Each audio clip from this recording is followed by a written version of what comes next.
এই ছোট্ট পেয়ারা গাছটার বয়স 3 বছর। দেখো কত পেয়ারা ধরেছে। আগের বছরও ধরেছিল, কিন্তু 2-3টে বেশ বড় বড়। এবার ধরেছে অনেক, কিন্তু খুদে খুদে, খেতে কিন্তু খুব মিষ্টি।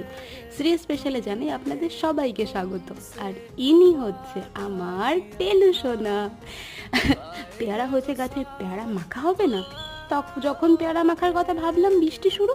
বৃষ্টির জলে একটু ফায়দা নিয়ে পেয়ারাগুলোকে বেশ করে ধুয়ে নিলাম।